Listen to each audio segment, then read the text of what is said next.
the similarity with all of the successes is the agility and the flexibility that HR shows. So the more rigid an organization is, the less likely they are to really frame things around an individual, the less successful they are. This is the Rebel HR Podcast. If you're a professional looking for innovative, thought-provoking information in the world of human resources, this is the right podcast for you.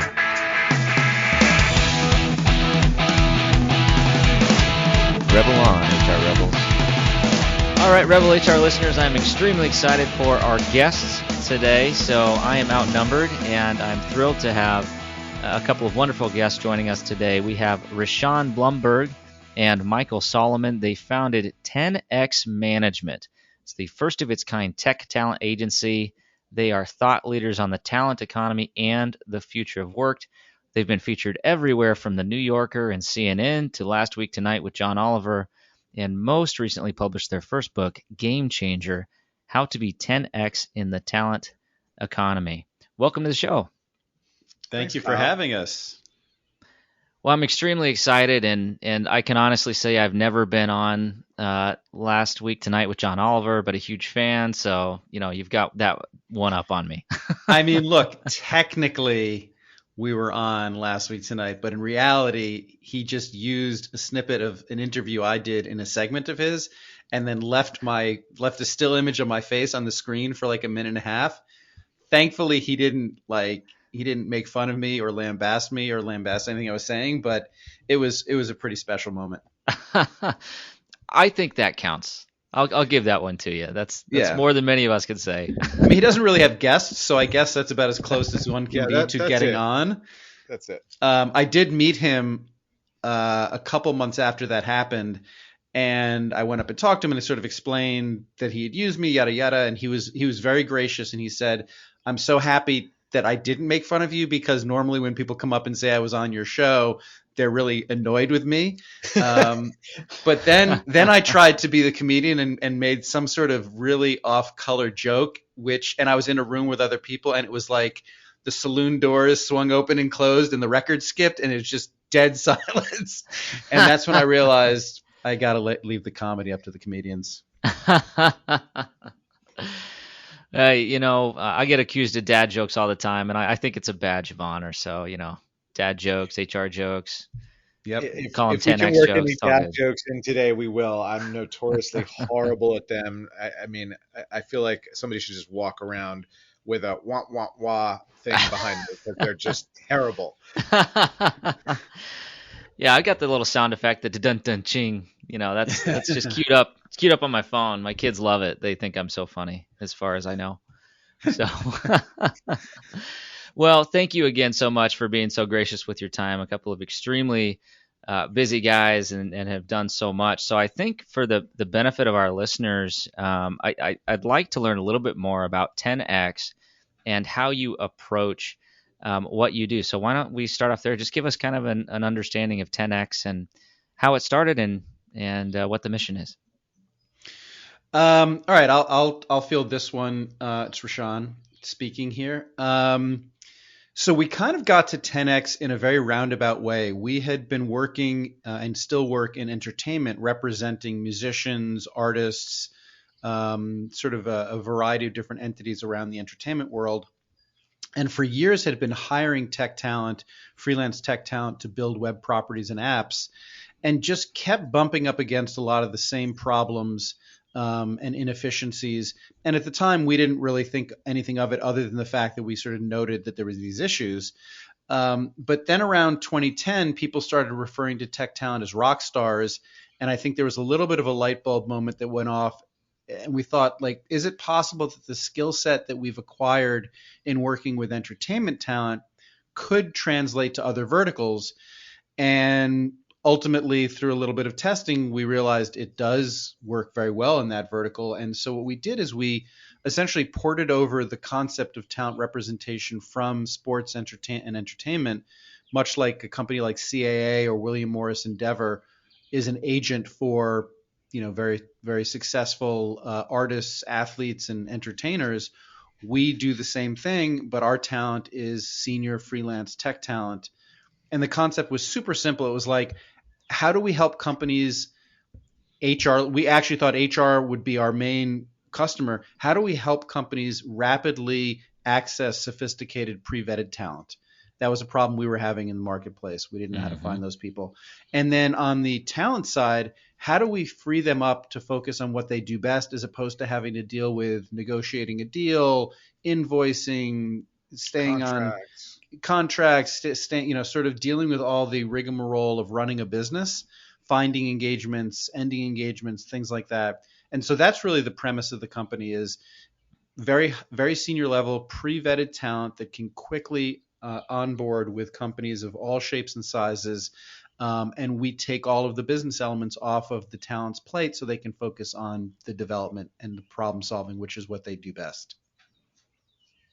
Sounds great. It has been great. Although we quickly realized that HR was not a customer for us. And I think, I'm sure we'll talk about this a bunch more in this conversation, but that was a big surprise to us and a big eye opener. What did you find the disconnect was between HR and your service? Well, I think that what and I don't neither of us profess to be HR professionals or experts, so this is anecdotal from the outside looking in.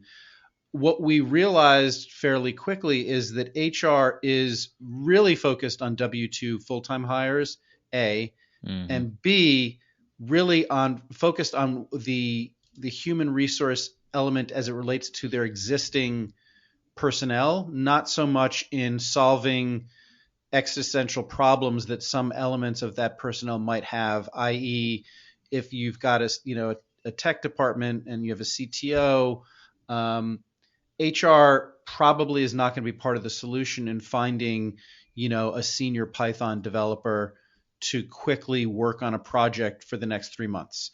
That's probably not something that they're usually tasked with.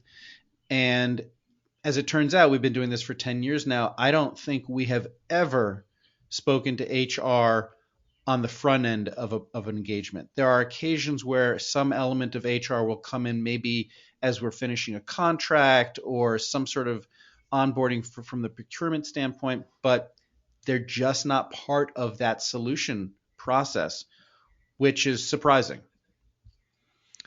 And I think that, just to add some color, I think that's also relating to existing vendor contracts. What large enterprise companies really lack in the HR department, which I think is going to, and it certainly has to change, is agility that smaller companies have and that is needed to work in the current environment. It's just job tenure gets shorter and shorter. There's more and more uses for freelancers.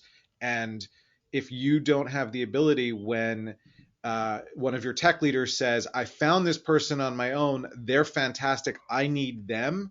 If your HR department isn't equipped to say, all right, let's figure out how to get them on board right away, you're losing ground as a company. And that's not the role HR should be playing. HR should be lubricant, not friction.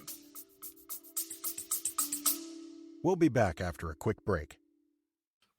And so used to having everything in front of them right away that we forget that innovation just takes time. I myself get frustrated too. Why? And this as being one of my best friends is, hey, I talk to you all the time. Hey man, I'm frustrated in the fact that I can't seem to just get there in the next day. But that's just not how these things work, right? Innovation needs to be planned out. It needs to be very methodical. And then when it finally hits, that's when it seems like to everyone else that it sort of just came out of nowhere. But to you, the amount of dedication that it took over that time.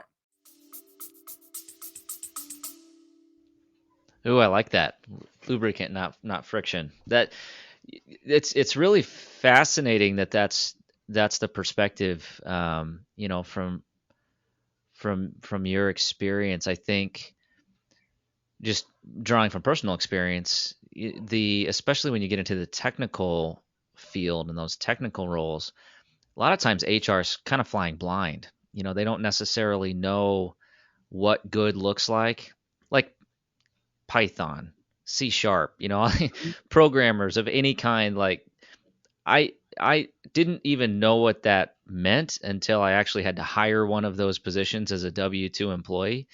But ultimately, that all falls on the shoulders of kind of the operators and the operational leaders, at least in my experience, because we assume that they are the subject matter experts. But I would say the other observation that I have seen specifically in my past has also been that we have hired individuals who we have assumed have the skill sets that are reflected on the resume, but when they actually get into a project environment or an environment where there's an output that's required, that may not be the case. So I want to circle back to you mentioned the term pre-vetted candidates. So as you look at individuals, what processes do you go through to truly vet them to the point that you're comfortable representing them?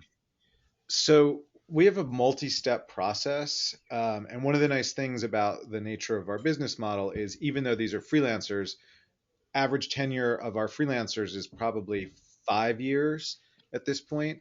So it's not like we're constantly cycling through, but our process includes a very interview with one of us, with one of the founders of the company, where we're very focused on EQ and problem solving. And is this person somebody who will challenge their customer during an engagement if they think a mistake is being made? Because the biggest thing that we hear from unhappy people who've worked with other tech providers is that the person just did what they were told and never sort of acted as a partner, understood the why, or said, I think this might be a mistake, or there's a better way to do this.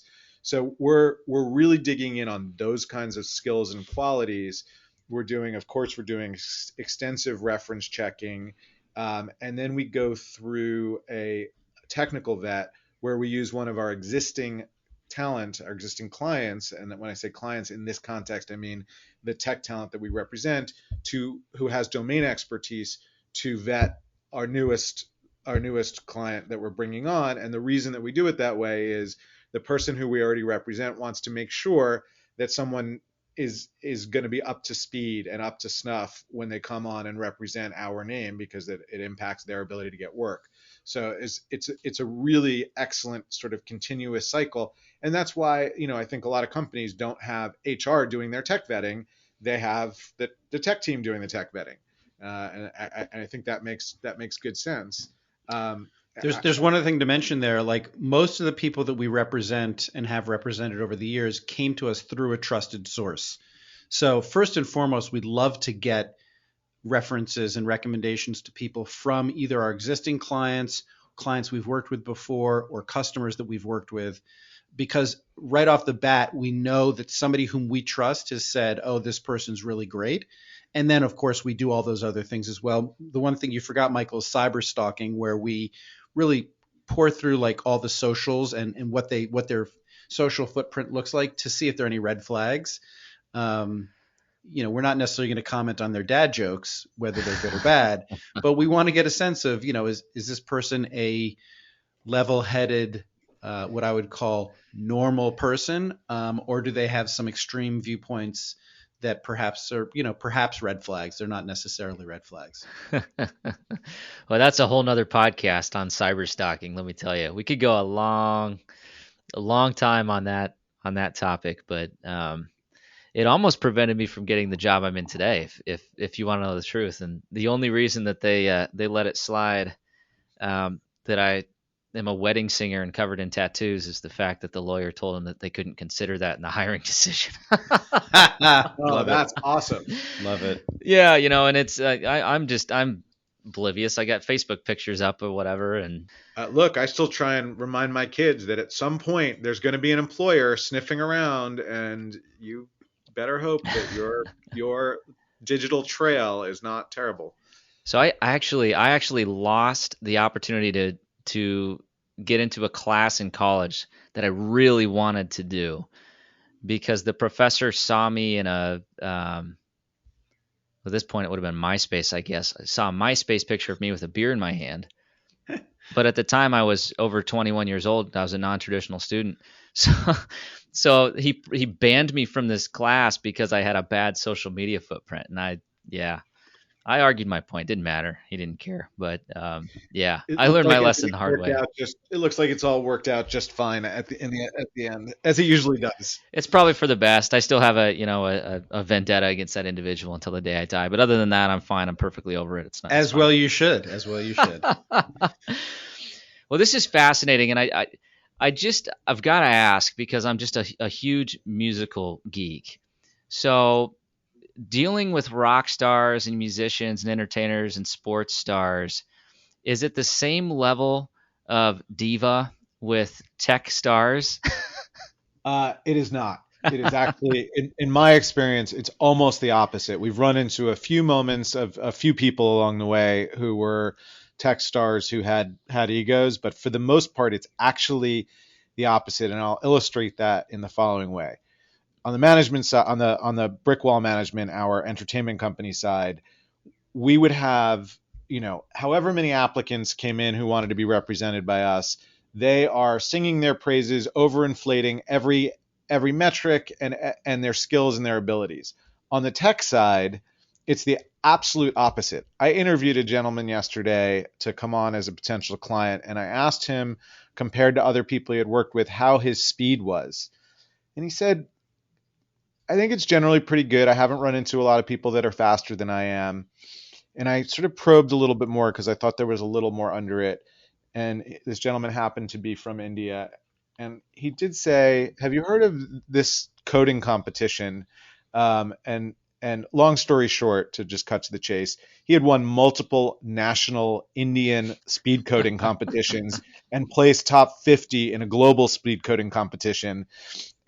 And wasn't saying, I'm very fast. He was, there was. Well, in fairness, that means there are 50 people who are faster than him in the world. So that's how he sees it. Yeah. Yeah. Well, and that's my point is these are people who revere those who are better and look up at them with a lot of respect and are not constantly leveling themselves up. And in entertainment, and I think that it's a little bit more subjective than technology, it's that you'll find a million artists who have don't have two fans but think they're as good as Led Zeppelin, Jimmy, whoever.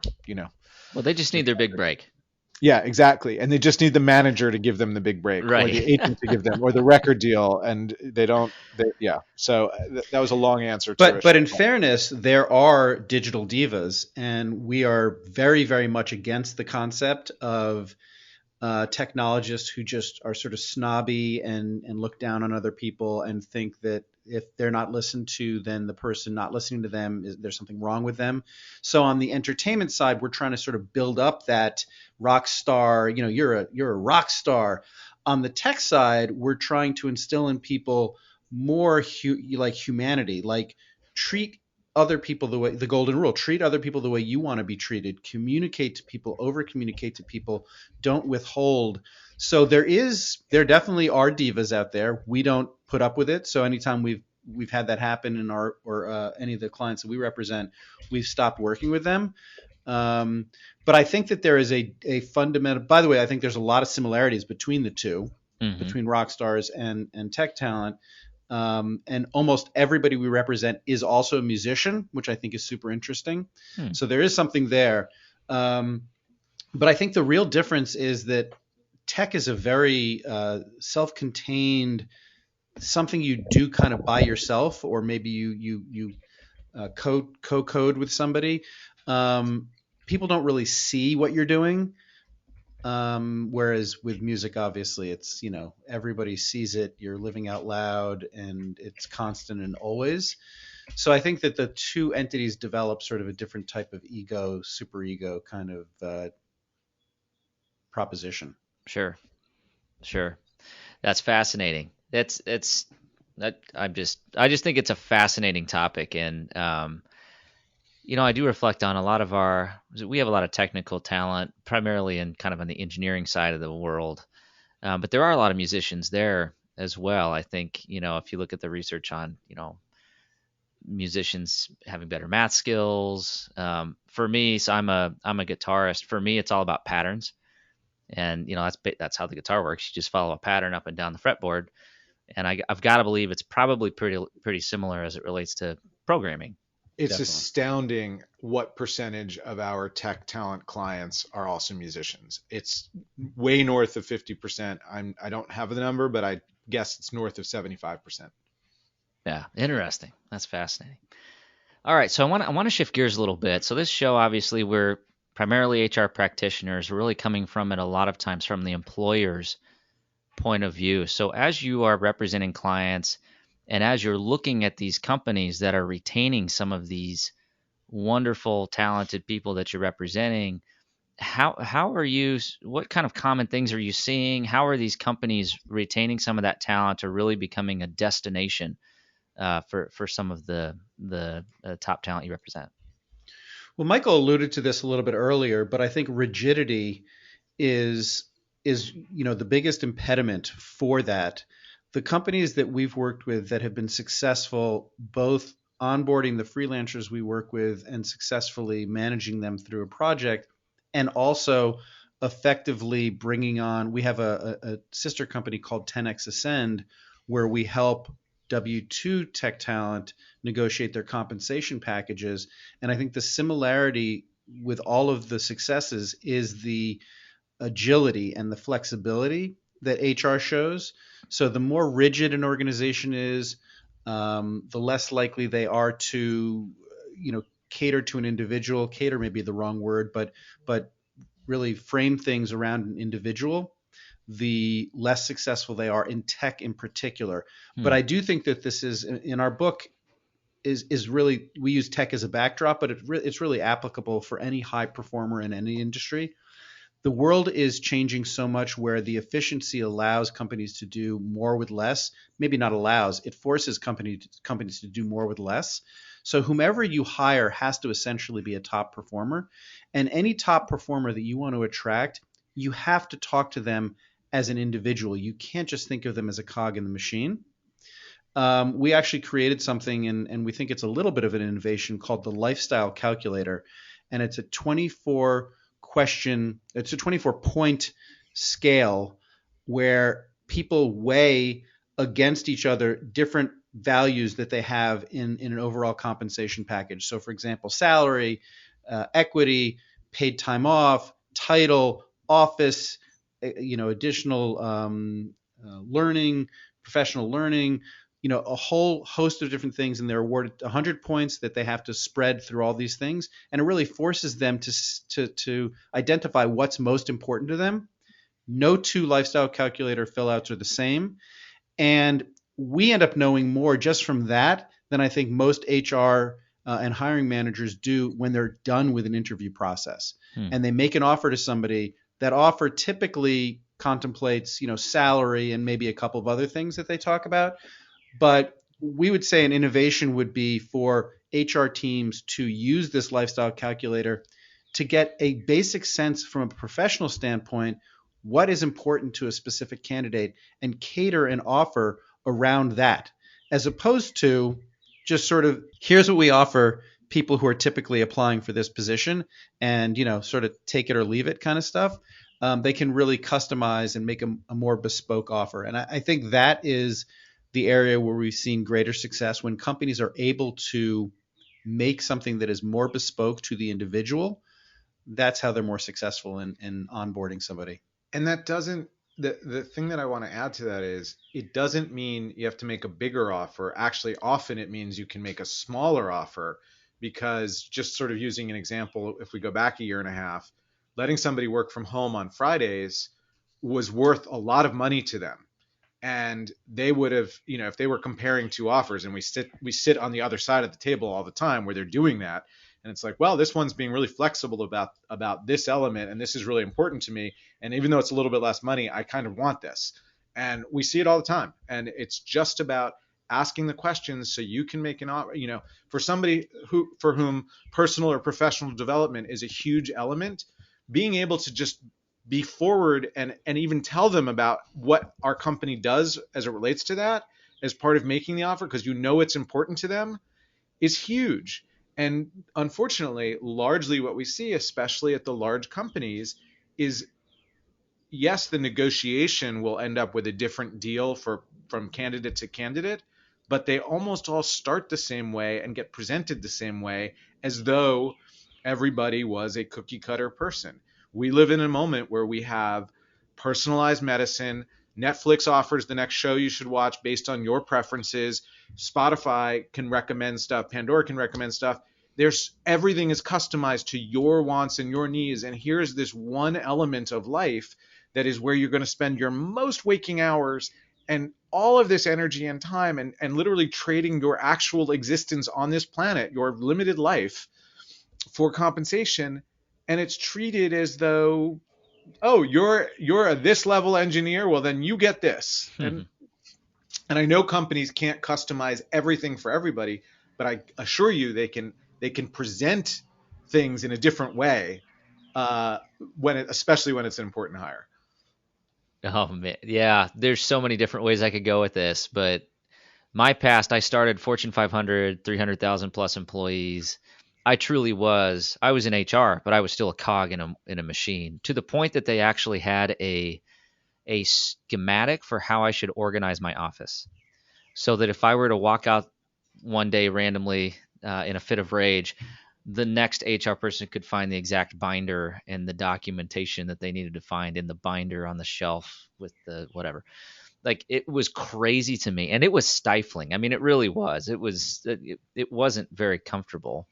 Versus my company now, where it's, the handbook is it's a few pages of the legalese that you have to have, but the employment relationship is much more individual.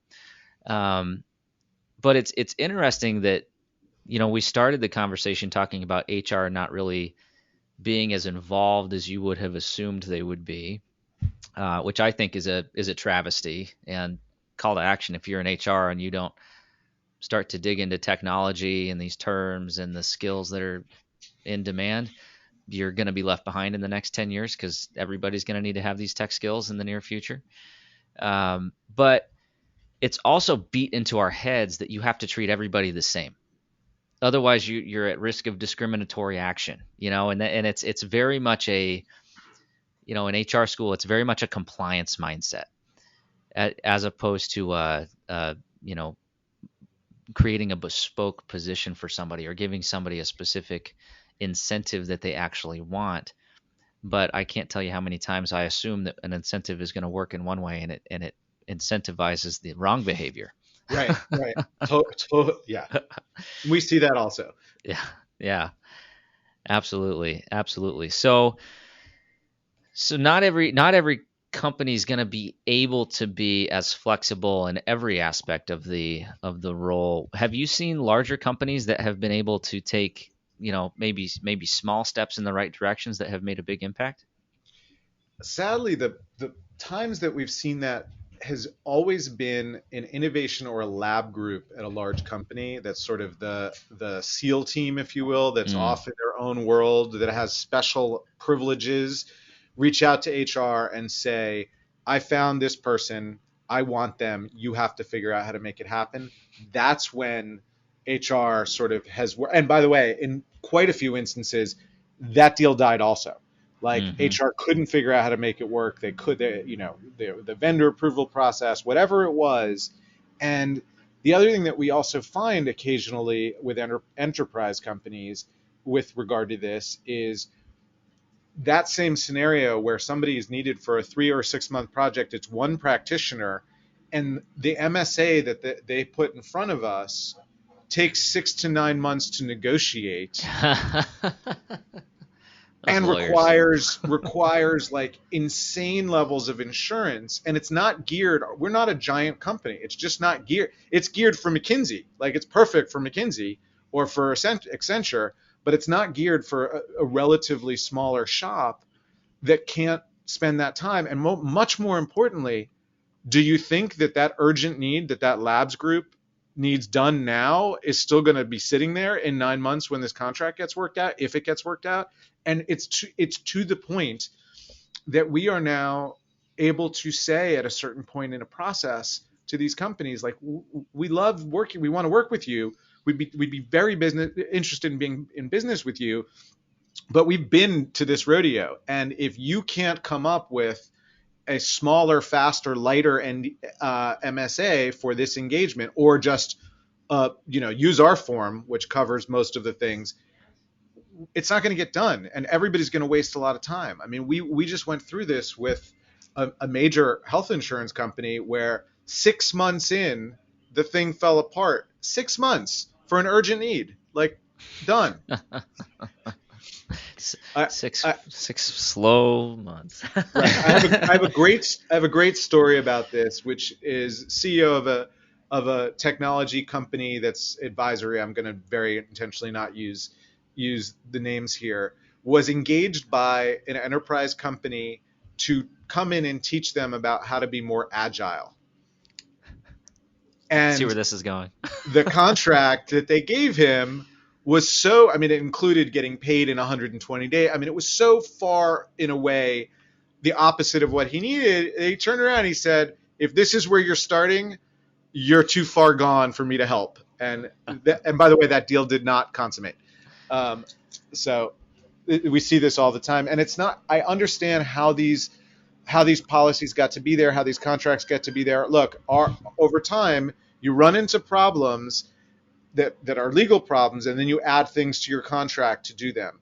But at a certain point, a company needs to evaluate, is the edge case, the unusual situation that caused us to put this clause in the contract, are we protecting ourselves so much that we're actually hurting ourselves?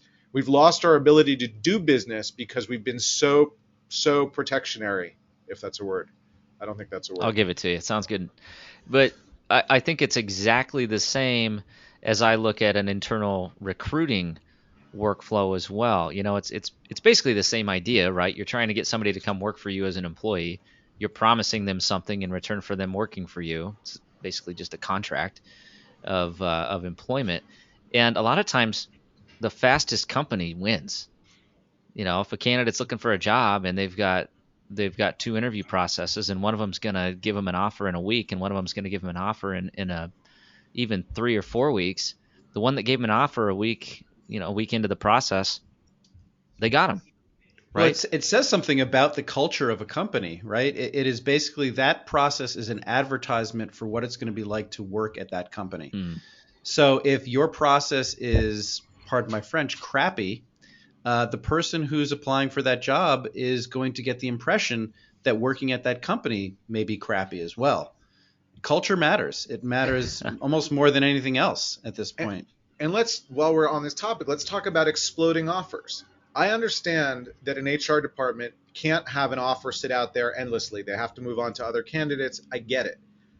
But when companies present an employee or a candidate with 48 hours to make a decision about their next job, and do it in a way that's not, if you had to do that because there's some urgent need, there's a way to explain that and convey that in humanistic terms rather than, I didn't answer in 48 hours. Like, it just doesn't, that's just not a good look. And like, what message are you sending?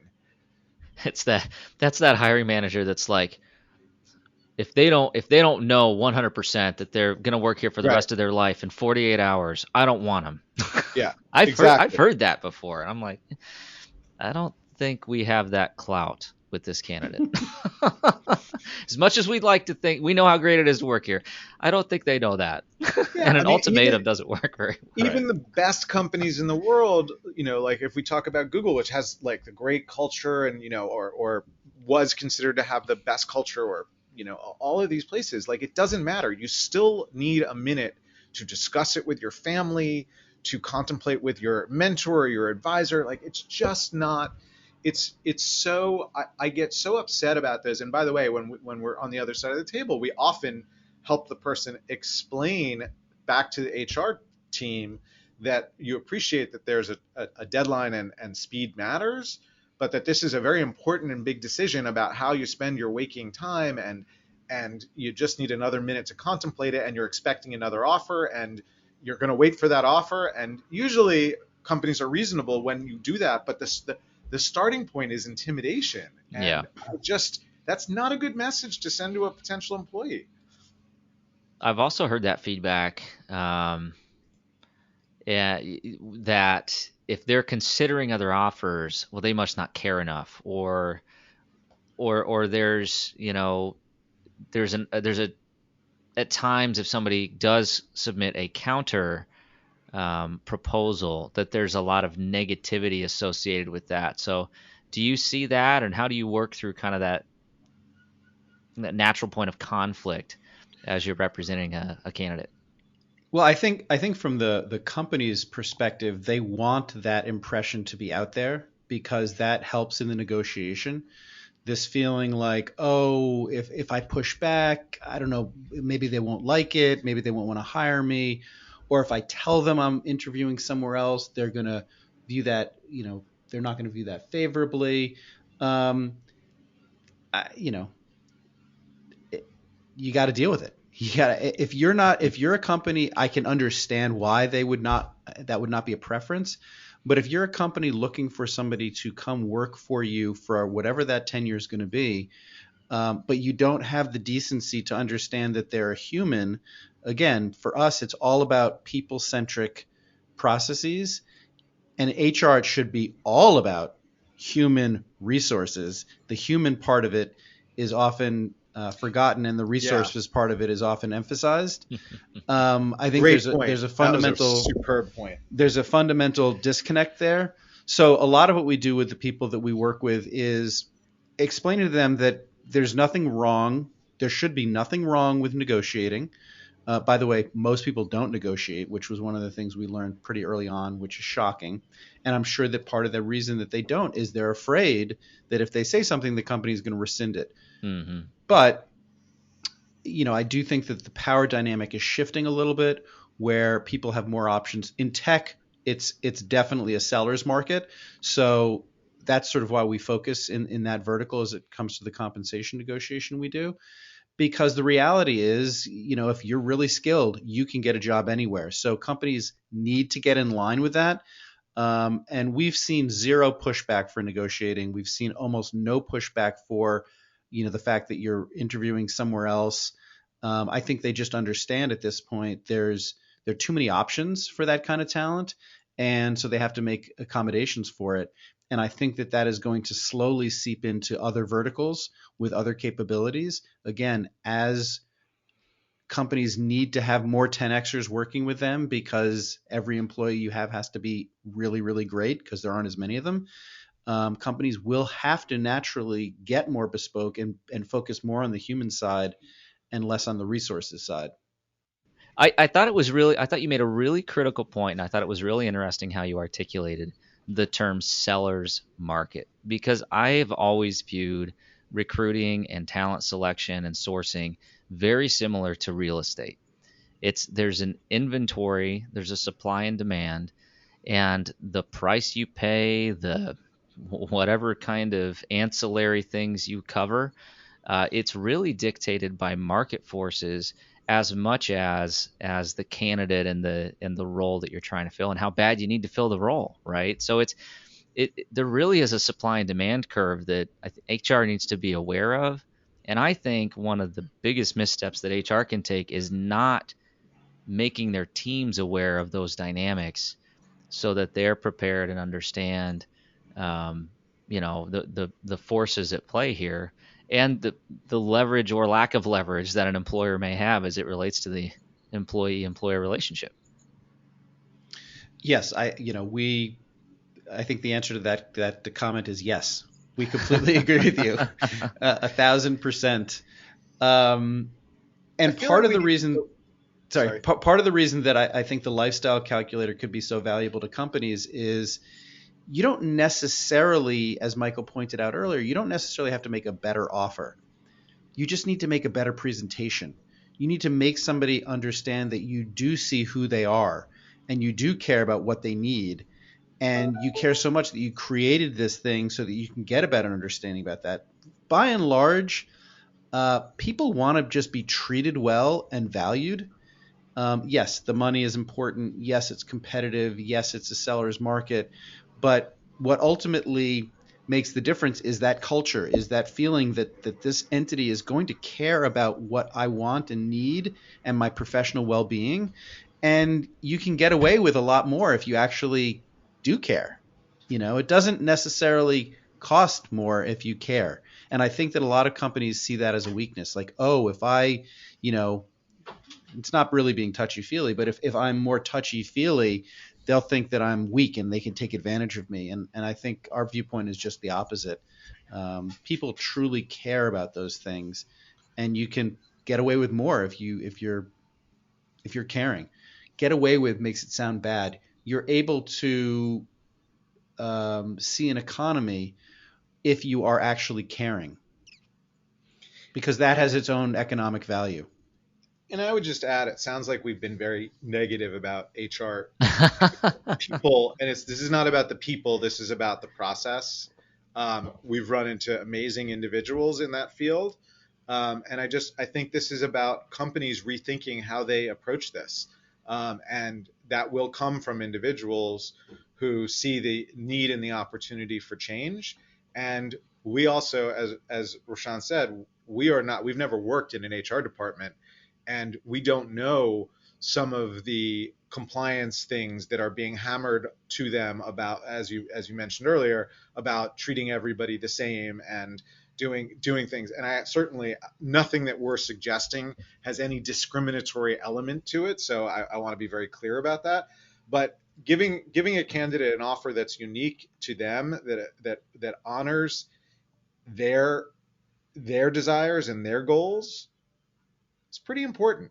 And if the HR representative asks one question, which is, what is your compensation requirements? They now know almost nothing about that person. Yes, they've interviewed them and they got a sense of them, but as far as making an offer, they really don't know what they need to know. No, it's a point. It's a point well made, and you're not hurting my feelings at all, guys. Don't worry about it. But I do think there is there is an element of HR, and I call it like the personnel. Like that's almost kind of a bad word in the HR circles now. We hate the term personnel, but like that personnel management where it's just purely focused on kind of bureaucratic processes, and I've got X open positions. I just need to fill the positions, and it's a lot less about how do you help, how do you lead a business through change, how are you making sure that we're actually doing workforce planning and being strategic about our human capital initiatives. And I've always said, my perspective on HR is that we've got to be a partner for the business. We're an enabler for a lot of different things. Obviously, people are the business. If none of us are here, the business isn't here. So we better get really good at making sure that we're advising appropriately. And if we ever do anything purely from the stance of we're afraid we're going to get sued, then you're doing something wrong.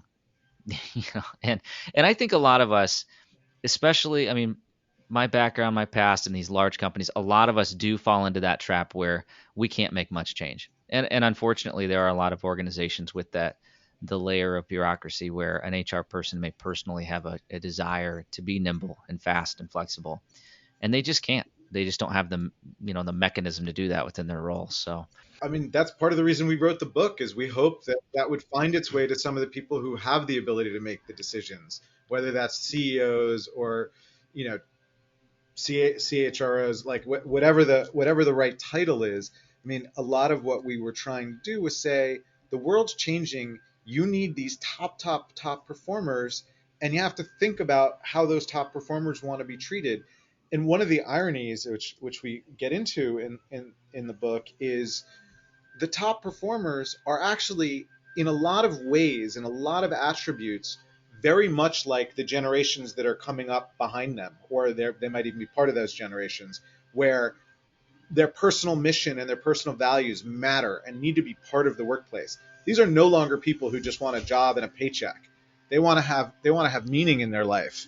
They want to have management that's going to give them feedback and help them grow. They want to have opportunities for growth. They want to know, I mean, I don't know if you've ever seen the millennial workplace video on YouTube, but I encourage anybody to have a look at it. It's pretty funny because one of the skits has to do with like the constant need for promotions. And it is funny to make fun of that cohort in that regard. but people do want to know what is their ability to advance and how can they grow. And these are things that are just, they're new. They didn't exist before in the ways that they do now. And we need to adapt. Like as a field, we need to adapt, and we need to adapt quickly.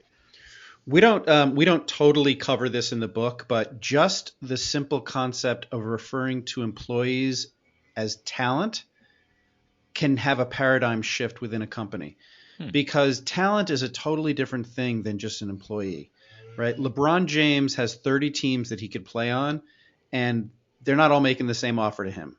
That, they have to value him in a certain way in order to make that work.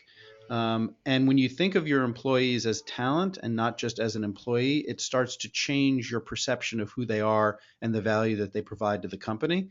And that's really at the heart of what we're talking about, is the people who provide real value to your company. You need to deal with those people differently. And in today's market, and certainly in the marketplace of the future, everybody who works at a company is going to be providing great value to that company, or needs to.